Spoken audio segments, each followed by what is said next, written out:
Calonkan AHY gak masalah, sekarang Demokrat curiga Jokowi mau Gibran nyago.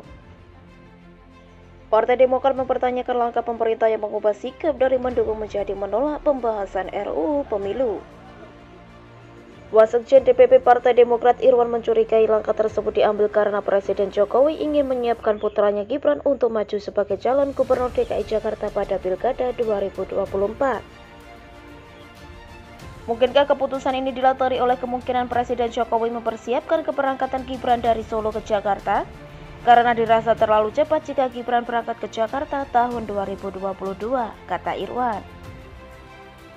Apalagi revisi UU Pemilu ini kan sejatinya adalah kehendak seluruh fraksi di parlemen ditandai dengan masuknya RUU Pemilu dalam prolegnas prioritas 2020.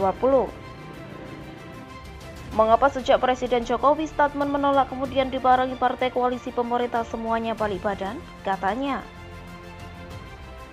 Demokrat saat ini sedang dilanda masalah karena isu kudeta untuk melengsarkan AHY dari kursi ketua umum.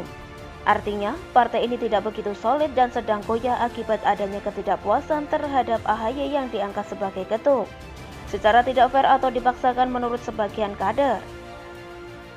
Harusnya Demokrat fokus aja selesaikan masalah internal partai ketimbang sibuk mengurusi masalah orang lain. Bicara soal Gibran yang sekarang menjadi wali kota Solo, kemungkinan besar akan mencalonkan diri sebagai cagup DKI atau bahkan RI 1, tergantung kinerja dan situasi politik. Tak mungkin hanya stop di kursi wali kota. Masalahnya Demokrat kebablasan atau bahkan sedikit kelewatan kalau mengaitkan Pilkada 2024 dengan keinginan Jokowi agar Gibran nantinya bisa calonkan diri di Pilkada DKI. Demokrat sepertinya tidak pernah ngaca dan sok benar. Sewaktu Pilkada DKI 2017, Demokrat langsung mengusung anak SBY sebagai calon gubernur DKI. Pengalaman politik nihil, baru aja lepas dari militer, langsung dengan tak tahu malunya diusung sebagai calon gubernur ibu kota pula. Apakah ibu kota itu ajang permainan, sehingga AHY yang tidak punya track record apapun harus dipaksa jadi gubernur?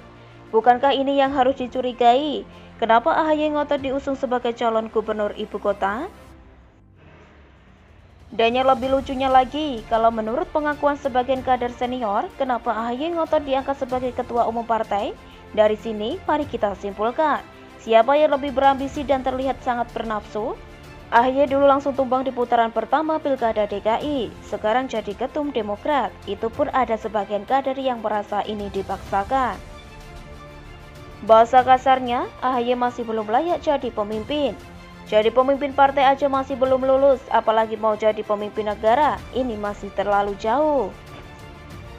Dengan kondisi partai yang sebenarnya sudah jeblok, masih sempat-sempatnya mereka bicara soal kecurigaan terhadap RUU Pemilu. Kalau Demokrat ini ibarat rumah panggung, kakinya sudah lapuk dimakan serangga. Kalau tidak diperbaiki, mungkin bakal ambruk. Tapi dia malah melihat masalah tetangga dan sibuk komentar di sana. Ngapain sibuk komentari urusan orang? Setelah gagal hembuskan isu kudeta, sekarang mau main curiga-curigaan. Arahnya ke Jokowi pula. Saat isu kudeta, AHY tembakan bola panas ke Jokowi lewat surat. Sayangnya Jokowi terlalu pintar sehingga tidak merespon. Sekarang Jokowi diseret lagi dengan asumsi kecurigaan akan siapkan Gibran sebagai calon gubernur DKI. Bilang aja iri deh, AHY sampai saat ini belum menunjukkan prestasi yang gemilang. Belum punya kemenangan dalam pilkada, sedangkan Gibran menang di Pilkada Solo dengan kemenangan yang sangat meyakinkan. Menang telak, kalau AHY dulu kalah telak. Kalaupun Gibran nanti mau calonkan diri sebagai calon gubernur DKI, Demokrat mau apa? Kalau misalnya Gibran menang Pilkada DKI, Demokrat bisa apa? Bahkan nanti misalnya Gibran dipercaya rakyat jadi presiden, Demokrat bisa apa? Paling hanya bisa prihatin. Apalagi kalau nanti AHY tidak kunjung mendapat dukungan dari masyarakat, iri pasti bertumpuk jadi satu. Kalau nanti Pilkada DKI jadi digelar tahun 2022 dan Gibran tiba-tiba loncat dan nyalon, Demokrat mau apa? Semua di tangan rakyat. Gibran bisa meroket karir politiknya atau malah nyungsep, semua ada di tangan rakyat. Apakah mau memilihnya atau tidak? Karir Gibran sepertinya cerah, apalagi kalau dia berhasil buktikan kinerjanya di Solo. Sedangkan AHY gini-gini aja, stagnan. Nasib, bagaimana menurut Anda?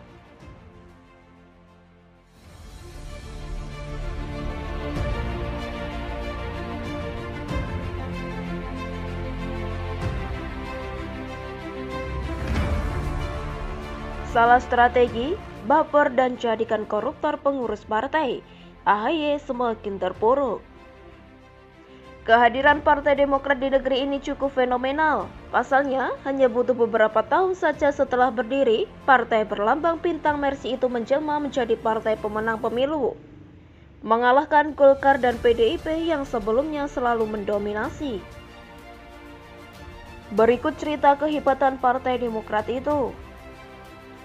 Berdiri pada tahun 2001, namun baru disahkan pada 2003. 1 tahun kemudian, salah seorang kader terbaiknya, yakni SBY, berhasil terpilih jadi presiden. Sementara Partai Demokrat masuk 5 besar perolehan suara terbanyak. Hebat kan? Hanya butuh waktu 1 tahun untuk bisa mengantarkan kader menjadi orang nomor 1 di negeri ini. Bandingkan dengan PKS yang sejak berdiri pada 1998 silam hingga sekarang, tidak ada satupun kadernya yang terpilih jadi presiden RI. Yang ada jadi presiden PKS doang. Dan itu pun ada yang korupsi, yakni Lutfi Hasan Ishak. Puncak kejayaan Partai Demokrat ini di pemilu 2009. Kala itu berhasil memperoleh 150 kursi di DPR atau 26,4%. Dan memperoleh suara nasional sebesar 20,4%. Karena ambang batas presidensial threshold 20%, maka tanpa berkoalisi dengan partai apapun, Partai Demokrat bisa mengusung capres dan cawapres sendiri.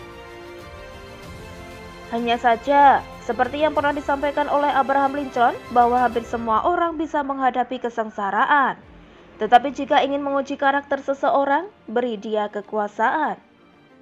Karakter kader Partai Demokrat memang benar-benar diuji di sini, dan ternyata mereka tidak lolos ujian kekuasaan tersebut. Satu persatu kadernya diciduk KPK lantaran korupsi, mulai dari Andi Malarangeng, Anas Urbaningrum, Harta Timur Daya, Jero Waci, Sultan Batugana, M. Nazarudin, Angelina Sondak, Amru Daulay, Sarja Tahen, Asad Syam, hingga mantan Gubernur Bengkulu Agusrin M. Najamuddin. Di antara beberapa nama itu nasibnya kini beda-beda, tapi sudah dipastikan gak akan baik-baik amat. Ada yang sudah almarhum meninggal di penjara, yakni Sultan Batugana. Ada yang sebentar lagi akan bebas, yakni Anas Urbaningrum. Mantan Ketua Umum Partai Demokrat itu dikabarkan akan bebas pada 2022 mendatang. Dan ada juga yang baru keluar dari penjara pada Agustus 2020 lalu, yakni M. Nazarudin. Begitupun dengan Partai Demokrat, nasibnya kini juga gak baik-baik amat, kayak kader yang korupsi itu. Pada pemilu 2014 lalu, perolehan suara partai itu mulai turun. Dari posisi pertama di pemilu sebelumnya, menjadi posisi keempat dari 10 partai yang lolos ke Senayan. Pada pemilu 2019 yang lebih parah lagi, Partai Demokrat hanya berada di posisi ke-7 dari 9 parpol yang lolos ke Senayan. Gak kebayang bagaimana perolehan suara partai itu pada pemilu 2024 mendatang.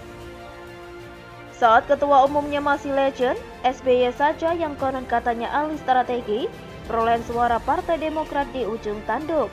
Apalagi sekarang yang hanya dipimpin oleh politisi digoreng dadakan, yang hanya punya pengalaman di politik kalah di Pilkada DKI, suka baper pula. Sudah ada beberapa bukti kok kalau AHY salah strategi dalam memimpin Partai Demokrat. Salah satunya yang lagi viral adalah soal isu kudeta yang dihembuskannya. Kenapa isu kudeta itu merupakan blunder bagi AHY? Pertama, ia menyebut banyak nama yang hendak mendongkelnya dari kursi orang nomor 1 di Partai Demokrat tersebut. Tapi itu hanya omong doang. AHY tidak sama sekali menunjukkan bukti kalau rencana kudeta itu memang benar-benar ada. Tidak pelak, ia pun diserang rame-rame oleh netizen. Bahkan, Marzuki Ali mengancam akan membongkar bobrok Partai Demokrat kalau namanya terus-menerus disangkut pautkan dengan isu kudeta itu. Kedua, meskipun belum jadi dibongkar oleh Marzuki mengenai bobrok AHY itu, tapi sudah keburu dibongkar duluan. Seperti yang disampaikan oleh Rusi Tompul bahwa AHY membebankan biaya ke tiap-tiap pengurus daerah saat DPP berkunjung. Kemudian saat pilkada digelar, pengurus daerah juga harus menyetor ke DPP pusat. Ditambah dengan ulahnya bersama bapaknya yang membuat Partai Demokrat seperti kerajaan saja. Sehingga muncul ketidaknyamanan dari beberapa kader Partai Demokrat. Dan dari situlah awal mula muncul isu kudeta tersebut. Seharusnya AHY introspeksi diri dong, kenapa dia begitu tidak disukai oleh kader Partai Demokrat. Gak harus menyalahkan pihak lain gitu, termasuk juga bapernya itu yang ngadu ke istana dan maksa minta suratnya dibalas oleh presiden. Jelas hal ini akan merusak citra AHY, minimal dia akan dicap sebagai kekanak-kanakan oleh netizen. Strategi salah lainnya yang dilakukan AHY adalah mengangkat koruptor sebagai pengurus partai. Andi Malarangeng yang kita tahu sendiri adalah salah satu pelaku koruptor Hambalang. Diangkatnya menjadi sekretaris Majelis Tinggi DPP Partai Demokrat.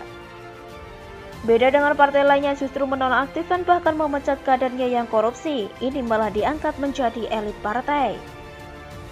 Mungkin AHY lupa kalau salah seorang yang merusak citra Partai Demokrat tersebut adalah Andi Malarangeng itu sendiri dengan perilaku korupnya. Sekarang diberi panggung lagi. Memang sih selama ini ia terlihat gencar banget membela Ketua Umum Partai Demokrat tersebut terkait isu kudeta yang dihembuskannya. Tapi gak akan ngaruh juga keles. Karena yang ada orang tidak akan ingat dan peduli dengan pembelaan tersebut. Melainkan yang muncul di pikiran masyarakat, slogan Partai Demokrat kala itu, katakan tidak pada korupsi. Padahal iya.